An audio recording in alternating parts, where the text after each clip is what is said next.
Hello guys, I am Nidhi. Welcome to my channel. आज मैं आपके साथ शेयर करूंगी माय हेयर स्ट्रेटनिंग एक्सपीरियंस, जो कि मैंने लास्ट ईयर करवाया था।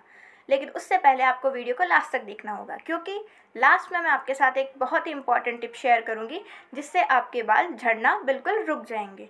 तो वीडियो को बिना किसी देरी के शुरू करते हैं। तो हेयर स्ट्रेटनिंग मैंने लास्ट ईयर करवाई थी, दिसंबर में करवाई थी। अभी मेरे को 9 मंथ्स या 10 मंथ्स हो चुके हैं, 10 मंथ्स हो गए हैं लगभग। तो देखो, अभी भी मेरे बाल बिल्कुल वैसे के वैसे ही हैं। अंदर से थोड़े थोड़े ये कर्ली हो गए हैं, लेकिन लगभग ये स्ट्रेट ही हैं। ऊपर से पूरे स्ट्रेट हैं और अंदर से हल्के हल्के कर्ली हो गए हैं। तो हेयर स्ट्रेटनिंग क्या होती है, अलग अलग टाइप की होती है। एक तो होती है बिल्कुल स्ट्रेट कर देते हैं, परमानेंट स्ट्रेट। एक होती है टेम्परेरी स्ट्रेटनिंग और एक होती है स्मूदनिंग। कुछ लोग केराटिन ट्रीटमेंट भी करवाते हैं, तो मैंने लिया था। एक और होता है शाइन बॉन्ड। तो शाइन बॉन्ड में क्या होता है, एक तो बिल्कुल स्ट्रेट हो जाते हैं, बिल्कुल पहने पहने सुई जैसे। वैसे नहीं करवाए थे मैंने। इसके अंदर क्या होता है, नेचुरल स्ट्रेट होते हैं बाल। तो मैंने नेचुरल स्ट्रेट करवाए थे। तो देख लीजिए आप, मेरे बिल्कुल नेचुरल स्ट्रेट है। और उसकी कॉस्ट पड़ी थी मुझे 6000। और इसके अलावा अगर आप नॉर्मल स्ट्रेट करवाते हो तो उसके आपको 3000 समथिंग पड़ जाएंगे। लेंथ के हिसाब से होते हैं अलग अलग। उन्होंने कहा था कि 1 साल तक ये स्ट्रेटनिंग रहेगी। तो 1 ईयर अभी तक हुआ नहीं है, 2-3 मंथ्स बाकी हैं, पर अभी भी स्ट्रेट है। और मुझे लग रहा है 1 ईयर तक तो चल जाएंगे। पर उसके बाद हुआ ये कि मेरे बाल इतने मस्त हो गए। पहले मेरे बाल बहुत ज़्यादा कर्ली थे। आपको स्क्रीन पे फ़ोटो दिखा दूँगी कि पहले मेरे बाल इतने कर्ली थे। उसके बाद अब आपको ये बाल मेरे दिख ही रहे हैं कितने स्ट्रेट हैं। ये बिल्कुल स्मूथ भी हैं।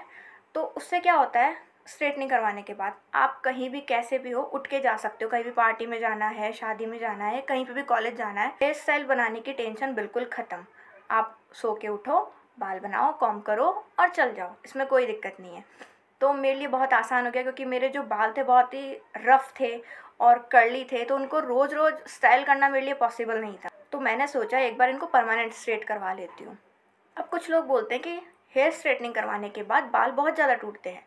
हाँ, कुछ कुछ तो टूटते हैं, पर आपको उस हिसाब से केयर करनी पड़ेगी। वो आपको शैम्पू देंगे वो 2-3 थाउजेंड तक आ जाएगी। तो जब मैंने हेयर स्ट्रेट करवाए थे तो उन्होंने कहा था मुझे 2 दिन तक बालों को बिल्कुल स्ट्रेट ही रखना है। ना उनको कॉम्ब करना है, ना रबर बैंड लगाना है, कुछ भी नहीं, बिल्कुल सीधे रखना है। तो मैं सोई भी ऐसे पिलो को पलंग के कोने पे लगा के फिर सोई थी। तो बहुत मुश्किल हो गया था 2 दिन तक। पर मैंने सर्दियों में करवाए थे तो मुझे इतनी दिक्कत नहीं हुई, क्योंकि मैं नहाना भी मना था, क्योंकि फिर बाल गीले हो जाते तो कोई मतलब नहीं था। तो आप भी विंटर्स में करवाएं तो ज़्यादा अच्छा रहेगा, क्योंकि स्वेटिंग नहीं होगी, बाल एकदम वैसे के वैसे ही रहेंगे। उसके बाद क्या हुआ, थोड़े दिन तक तो मेरे बाल बहुत अच्छे थे, अभी भी अच्छे हैं, पर फिर उसके बाद थोड़े थोड़े रफ़ होने लग गए। और अब जैसे जैसे टाइम निकलता जा रहा है, बाल थोड़े थोड़े रफ़ होते जा रहे हैं। तो उसके लिए आपको केयर तो करनी पड़ेगी। मैं इतनी ज़्यादा केयर नहीं कर पाती हूँ, ये इस वजह से हो रहे हैं। और आपको बता देती हूँ कि अगर आपको हेयर स्ट्रेटनिंग करवानी है तो आप ज़रूर करवाइए। इसका फ़ायदा ये है कि आपको कुछ भी सोचने की ज़रूरत नहीं पड़ती। कहीं पे भी जाना हो, सीधे सिर्फ कॉम्ब किया और चल जाओ। इसमें सोचना नहीं पड़ता। तो अब आपको मैं बताती हूँ आपकी इम्पॉर्टेंट टिप।